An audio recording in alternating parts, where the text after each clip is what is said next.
महाराष्ट्र और झारखंड विधानसभा चुनावों के ठीक पहले ऐन दिवाली के दिन विपक्ष के लिए ऐसी खबर आई जो किसी सदमे से कम नहीं। और यही दिवाली एनडीए के लिए पटाखे जलाने का मौका भी लेकर आई है। ठीक दिवाली के दिन देश का एक राज्य सिर्फ कांग्रेस मुक्त नहीं हुआ, बल्कि वहां पूरे के पूरे विपक्ष का सफाया हो गया। इस राज्य में विपक्ष का कोई नाम लेवा तक नहीं बचा। मामला सिक्किम का है, जहां विधानसभा में एक भी विपक्षी विधायक नहीं बचा। ये अपने आप में एक अभूतपूर्व मामला है जो अब तक कभी नहीं हुआ। सिक्किम में मुख्य विपक्षी दल सिक्किम डेमोक्रेटिक फ्रंट यानी एसडीएफ खत्म हो गया। अब स्थिति यह है कि सिक्किम विधानसभा बिना विपक्ष की हो गई है। दरअसल सिक्किम उपचुनाव में विपक्षी एसडीएफ उम्मीदवारों प्रेम बहादुर भंडारी और डैनियल राय ने सोरेंग, चाकुंग और नामची सिंघीथांग विधानसभा क्षेत्रों से अपना नामांकन वापस ले लिया।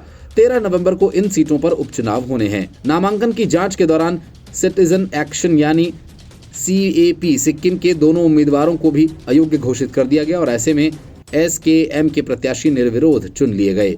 देश में ये पहली बार है जब कोई विधानसभा विपक्ष विहीन है। सिक्किम क्रांतिकारी मोर्चा यानी एसकेएम के उम्मीदवार आदित्य गोले और सतीश चंद्र राय के निर्विरोध जीतने का रास्ता साफ हो गया है। मुख्यमंत्री प्रेम सिंह तमांग के नेतृत्व वाली एसकेएम के पास अब राज्य विधानसभा में 32 विधायक होंगे, जिससे विधानसभा में विपक्ष नहीं होगा। चुनाव विभाग के सूत्रों ने बताया कि सीएपी सिक्किम ने महेश राय को नामची सिंघीथांग से और पोबिन हंगसुब्बा को सोरोंग चाकुंग निर्वाचन क्षेत्र से मैदान में उतारा था। दोनों उम्मीदवारों को जांच प्रक्रिया के दौरान प्रस्तावकों की अपेक्षित संख्या में कमी के कारण खारिज कर दिया गया। पोबिंग हंगसुब्बा को अधूरे हलफनामा प्रस्तुत करने के कारण अयोग्य घोषित कर दिया गया। सीएपी ने अपने उम्मीदवारों को अयोग्य घोषित करने की निंदा करते हुए इसे षड्यंत्र बताया। उन्होंने कहा कि ये कार्रवाई लोकतंत्र के सार पर हमला है और एक बार फिर एसकेएम की तानाशाही प्रवृत्ति को प्रदर्शित करती है, जो लोकतांत्रिक मूल्यों के प्रति उनकी उपेक्षा को दर्शाती है। सीएपी ने कहा कि एसकेएम के गुमराह नेतृत्व ने अनैतिक और असंवैधानिक उपायों का सहारा लिया और अपने हितों के लिए भारत के चुनाव आयोग पर दबाव डाला ताकि लोगों के वास्तविक प्रतिनिधियों को चुनावी प्रक्रिया से बाहर रखा जा सके। ये स्पष्ट है कि नामची सिंघीथांग और सोरोंग चाकुंग निर्वाचन क्षेत्रों में हार के डर से एसकेएम ने लोगों की आवाज को दबाने का काम किया। सीएपी ने एसकेएम पर लोकतांत्रिक प्रक्रिया में हेरफेर करने का भी आरोप लगाया। सीएपी ने घोषणा की कि वो इस अराजकता के खिलाफ कानूनी लड़ाई में शामिल होने के लिए तैयार है और अपने लोगों के अधिकारों के लिए निरंतर प्रयास करेगी। आज का दिन लोकतांत्रिक सिक्किम के लिए सबसे काला दिन है और सभी सिक्किम वासियों से लोकतंत्र के लिए दृढ़ रहने और एसकेएम की सत्तावादी कार्यवाहियों को उजागर करने का आह्वान किया। कांग्रेस के बागियों ने न सिर्फ पार्टी बल्कि उद्धव ठाकरे की नींद भी उड़ा रखी है, क्योंकि कांग्रेस के ज्यादातर बागी उन सीटों पर मैदान में हैं जो सीटें उद्धव ठाकरे के हिस्से आईं। इस बात को लेकर उद्धव ठाकरे ने कांग्रेस को चेतावनी भी दे डाली, वो अपने बागियों को मैदान से हटाए। ऐसे में हालात ये कि रमेश चेन्निथला खुद अब तक 36 बागियों से बात कर चुके हैं, लेकिन बागी मानते उसके पहले कांग्रेस को मुंबई में तगड़ा झटका लग गया। यहां विपक्ष के नेता और कांग्रेस के सीनियर नेता ने पार्टी से इस्तीफा देकर बीजेपी ज्वाइन कर ली। उन्होंने सोशल मीडिया हैंडल एक्स पर अपना इस्तीफा पत्र शेयर कर दिया। इसमें उन्होंने बताया कि वो कांग्रेस के साथ 44 साल तक जुड़े रहे और सेवा दी, लेकिन सम्मान नहीं किया गया, इसलिए अब उन्होंने इस्तीफे का ऐलान कर दिया। उन्होंने एक्स पर लिखा कि 44 सालों तक कांग्रेस की सेवा करने के बाद मैं पार्टी से अपना इस्तीफा दे रहा हूं। बताया जा रहा है कि रवि राजा पार्टी से नाराज हैं और इसी नाराजगी के चलते उन्होंने इस्तीफा दिया है। दरअसल रवि राजा सायन कोलीवाड़ा से टिकट की मांग कर रहे थे, लेकिन कांग्रेस ने इस सीट पर गणेश यादव को टिकट दिया। वहीं धारावी सीट से वर्षा गायकवाड़ की बहन को टिकट दिया गया और इसी को रवि राजा की पार्टी से नाराजगी की वजह माना जा रहा है, क्योंकि उन्होंने इस सीट पर टिकट मांगी थी। रवि राजा ने धारावी के वर्षा गायकवाड़ की बहन को टिकट दिए जाने पर परिवारवाद का आरोप लगाया। उन्होंने दूसरी तरफ गणेश यादव को निष्क्रिय कार्यकर्ता होने का भी आरोप लगाते हुए टिकट घोषित करने पर नाराजगी जताई। रवि राजा ने आरोप यह भी लगाया कि उनकी 44 साल की कांग्रेस के प्रति निष्ठा का पार्टी ने सम्मान नहीं किया और उनकी मांग के मुताबिक उन्हें टिकट नहीं दिया गया। अब रवि राजा उप मुख्यमंत्री देवेंद्र फडणवीस और मुंबई बीजेपी के अध्यक्ष आशीष शेलार की उपस्थिति में बीजेपी में शामिल हुए। रवि के बीजेपी में शामिल होते ही उन्हें मुंबई बीजेपी के उपाध्यक्ष नियुक्त कर दिया गया। उन्होंने अपने इस्तीफे में लिखा कि 1980 से एक युवा कांग्रेस सदस्य के रूप में मैंने पूरी ईमानदारी और समर्पण के साथ पार्टी की सेवा की और अब आज मुझे ये विश्वास दिलाया गया कि कांग्रेस पार्टी के लिए मेरी 44 सालों की सेवा का सम्मान नहीं किया गया और इसलिए मैं अपनी सभी पोस्ट पार्टी से इस्तीफा देने का फैसला लेता हूं। आपसे अनुरोध है कि मेरा इस्तीफा तत्काल प्रभाव से स्वीकार करें। दूसरी तरफ बागियों को मनाने में कांग्रेस के पसीने छूट रहे हैं और अगर बागी न माने तो उद्धव ठाकरे की पार्टी कांग्रेस की सीटों पर उसका खुलकर साथ न दे सकेगी। मतलब कि उद्धव ठाकरे कांग्रेस के साथ भीतर घात करेंगे। हालांकि इस बात की आशंका पहले ही से थी, क्योंकि जब उद्धव ठाकरे सीएम फेस बनने के लिए अड़े हुए थे तब कांग्रेस और शरद पवार ने साफ तौर पर कहा था कि जिस पार्टी के पास ज्यादा विधायक होंगे सीएम उसी पार्टी का होगा, और इसी वजह से सीट बंटवारे में कांग्रेस और उद्धव ठाकरे के बीच तनातनी भी हुई। लेकिन कांग्रेस ने उद्धव ठाकरे से ज्यादा सीटों पर अपने उम्मीदवार उतारकर उद्धव ठाकरे के लिए मुश्किलें खड़ी कर दी हैं। ऐसे में सबसे ज्यादा सीटें जीतने के लिए अपनी सीटों पर ताकत लगाने के साथ ही कांग्रेस की सीटों पर भितरघात का खेल उद्धव ठाकरे कर सकते हैं। जाहिर है कांग्रेस के बागी किसी भी रणनीति के तहत बड़ी संख्या में उद्धव ठाकरे की सीटों पर ताल ठोक रहे हैं। Report news of India. Delhi सरकार और केंद्र के बीच आयुष्मान भारत योजना को लेकर दिल्ली की आम आदमी पार्टी की सरकार और केंद्र सरकार के बीच विवाद काफी बढ़ गया। केजरीवाल और उनकी पूरी पार्टी दिल्ली के उस हेल्थ मॉडल की तारीफ करने लगे जिसके तहत मोहल्ला क्लिनिक्स में फर्जी लैब टेस्ट होते रहे। अस्पतालों में दवाइयां नहीं मिलती, जो मिलती भी हैं वो नकली अस्पतालों में उपकरणों की कमी है और सेवाओं में अनियमितताएं हैं। फिर भी पूरी दिलेरी के साथ केजरीवाल इसे ही सर्वश्रेष्ठ बता रहे हैं। लेकिन हकीकत यह है कि केजरीवाल ने दिल्ली के लोगों को आयुष्मान योजना से इसलिए वंचित रखा क्योंकि वे इस योजना के साथ अपना नाम जोड़कर केजरीवाल आयुष्मान योजना करना चाहते थे। लेकिन जब वे ऐसा नहीं कर पाए तो उन्होंने इस योजना को दिल्ली में लागू नहीं होने दिया। यही वजह है कि दिल्ली के उपराज्यपाल वीके सक्सेना ने अरविंद केजरीवाल पर आरोप लगाया कि उन्होंने लोगों के इस स्वास्थ्य योजना के लाभ से उन्हें वंचित रखा ताकि उनके द्वारा प्रचारित झूठे मॉडल का पर्दाफाश न हो सके। एक लंबे पोस्ट में एलजी सक्सेना ने कहा कि वे केजरीवाल के निराधार बयानों पर ध्यान नहीं देते, लेकिन इस बार उन्हें ध्यान देने के लिए मजबूर होना पड़ा क्योंकि ये आयुष्मान भारत प्रधानमंत्री जन आरोग्य योजना से संबंधित था जो करोड़ों भारतीयों को लाभ पहुंचाती है। सक्सेना ने कहा कि आपने अब तक दिल्ली के लाखों लोगों को इस योजना से वंचित रखा है, केवल इस डर से कि इसे लागू होने से आपके द्वारा प्रचारित झूठे स्वास्थ्य मॉडल का सच सामने आ जाएगा और आपकी सभी चीजों का झूठ श्रेय लेने की आदत का पर्दाफाश हो जाएगा। उन्होंने ये भी आरोप लगाया कि केजरीवाल ने आयुष्मान भारत का विरोध किया क्योंकि वे इसे अपने नाम के साथ जोड़ना चाहते थे। प्रधानमंत्री नरेंद्र मोदी द्वारा दिल्ली और पश्चिम बंगाल की सरकारों पर आयुष्मान भारत स्वास्थ्य बीमा योजना को राजनीतिक हितों के कारण लागू न करने की आलोचना करने के बाद आम आदमी पार्टी के प्रमुख अरविंद केजरीवाल ने पीएम पर जनता के स्वास्थ्य के मामलों में राजनीति करने का आरोप लगाया। केजरीवाल ने योजना के तहत मिलने वाले लाभों पर सवाल उठाते हुए कहा कि नियंत्रक और महालेखा परीक्षक ने कई अनियमितताएं पाई हैं। उन्होंने दावा भी किया कि दिल्ली सरकार की भी एक ऐसी ही स्वास्थ्य योजना है जिसने लाखों लोगों को लाभ पहुंचाया। केजरीवाल के इस बयान के बाद केंद्र और दिल्ली सरकार के बीच आयुष्मान भारत योजना को लेकर विवाद और बढ़ गया, जिसमें दोनों पक्ष एक दूसरे पर आरोप प्रत्यारोप कर रहे हैं। दिल्ली के उपराज्यपाल वीके सक्सेना ने अरविंद केजरीवाल पर जोरदार हमला करते हुए कहा कि दिल्ली सरकार के स्वास्थ्य विभाग ने जून 2018 में आयुष्मान भारत योजना को लागू करने की सिफारिश की थी। उन्होंने कहा कि तब के स्वास्थ्य मंत्री ने इसे लागू करने की अनुमति भी दी थी।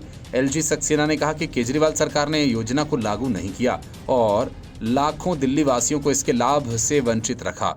उन्होंने आरोप लगाया कि इसका मुख्य कारण यह है कि केजरीवाल को डर है कि योजना के लागू होने से उनके स्वास्थ्य मॉडल की असलियत सामने आ जाएगी।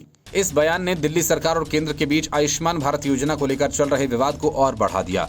इतना ही नहीं, अरविंद केजरीवाल को उन्हीं के अंदाज में घेरने के लिए दिल्ली से सभी सांसदों ने आयुष्मान योजना को लागू किए जाने के लिए हाईकोर्ट में याचिका डाल दी। अब ये मामला कोर्ट के अधीन है और कोर्ट ही इस पर फैसला करेगा आयुष्मान योजना दिल्ली में लागू होनी चाहिए या नहीं। अगर नहीं तो फिर क्यों?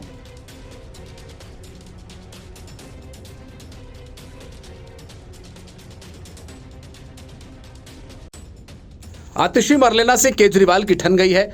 जिस आतिशी मरलेना को केजरीवाल ने पार्टी के सीनियर नेताओं की नाराजगी को किनारे रखकर सीएम बनवाया, वही आतिशी मरलेना केजरीवाल की बातें नहीं सुन रही हैं। सुनने में ये भी सब अजीब तो लगता है, लेकिन लगता है कि हकीकत यही है। तभी तो केजरीवाल दिल्ली की गलियों में घूम घूम कर लोगों को कह रहे हैं कि अगर बिजली पानी के बिल बढ़े हुए आए तो आप उन्हें नहीं देना, चुनाव के बाद मैं सीएम बनते ही सब माफ कर दूंगा।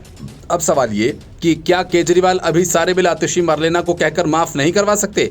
इसके लिए महीनों का इंतजार क्यों? दिल्ली में न तो चुनावों का ऐलान हुआ है, न ही आचार संहिता लगी है, तो फिर बिल माफ करवाने का काम अभी क्यों नहीं करवाया जा सकता? क्यों केजरीवाल आतिशी को बिल माफ करने का आदेश दे नहीं देते? सवाल ये कि क्या आतिशी केजरीवाल की बातें नहीं मान रही और वो बिल माफ करने को तैयार नहीं हैं? तभी तो केजरीवाल लोगों से चुनाव तक इंतजार करने को कह रहे हैं। अगर बिल अभी माफ नहीं किए जा सकते तो क्या गारंटी है कि बिल चुनावों के बाद माफ कर दिए जाएंगे? क्योंकि ये बिल तो आम आदमी पार्टी की सरकार ने ही बढ़ाए हैं। मतलब साफ है कि इस तरह की बातें करके कोई चुनावी वादा नहीं कर रहे हैं। बल्कि सोशल मीडिया के लिए रील बना रहे हैं। वैसे भी ये क्या चुनावी वादा है कि पहले बिल बढ़ा दो और फिर कहो कि वोट दोगे तो हम कम कर देंगे। मतलब कि केजरीवाल एक तरह से दिल्ली के लोगों को बेवकूफ़ बना रहे हैं या फिर वे खुद कंफ्यूज हैं। एक तरफ केजरीवाल दावा करते हैं कि उन्होंने जेल से सरकार चलाकर दिखाया और फिर तुरंत ये कह दिया कि काम उनके जेल जाने के बाद बीजेपी ने नहीं करने दिया, वो सारे काम वे मार्च के बाद करवा देंगे।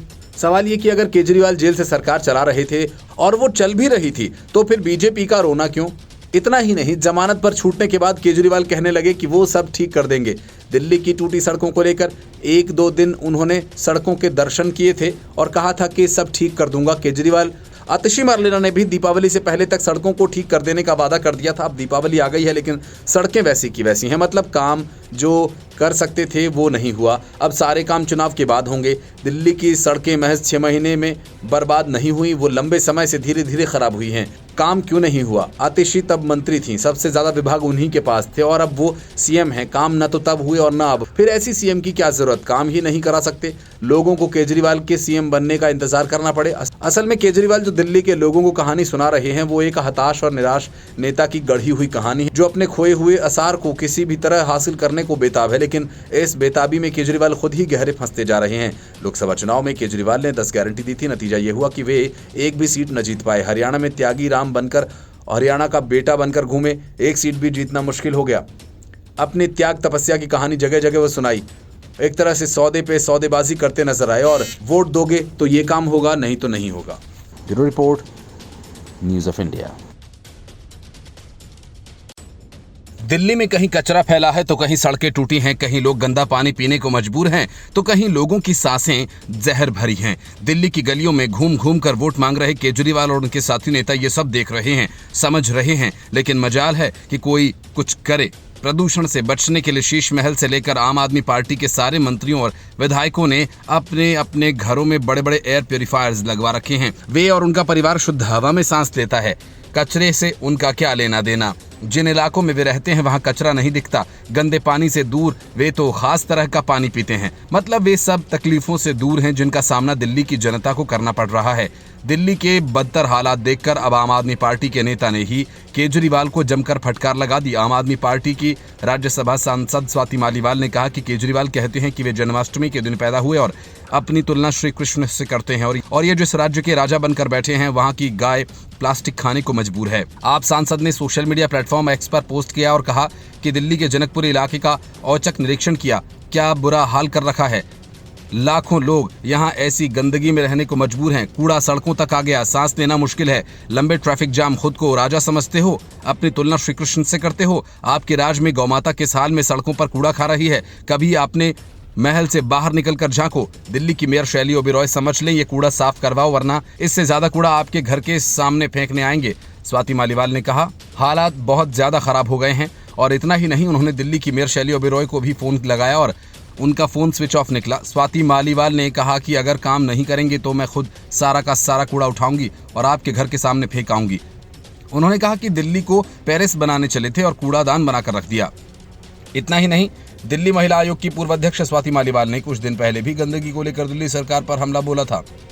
उन्होंने शीश महल कॉलोनी का दौरा भी किया था और उन्होंने कहा कि नर्क भी शायद इससे बेहतर होगा। मालीवाल ने कहा था कि दिल्ली में 2 शीश महल हैं। एक शीश महल में 6 करोड़ के पर्दे लगे हुए हैं और एक शीश महल कॉलोनी है। यहाँ के लोगों के लिए ना तो सड़कें हैं और ना ही पानी और ना ही साफ सफाई। जगह जगह पर नाले खुले हुए हैं। विधायक को कॉल किया तो उनका मुंह कुछ बोलने के लिए खुला नहीं। इतना ही नहीं, उन्होंने सीएम आतिशी को चेतावनी देते हुए कहा कि ये हालात अगर नहीं सुधरे तो टैंकर भरकर सीवर का पानी आपके घर के बाहर फेंकने आ जाएंगे।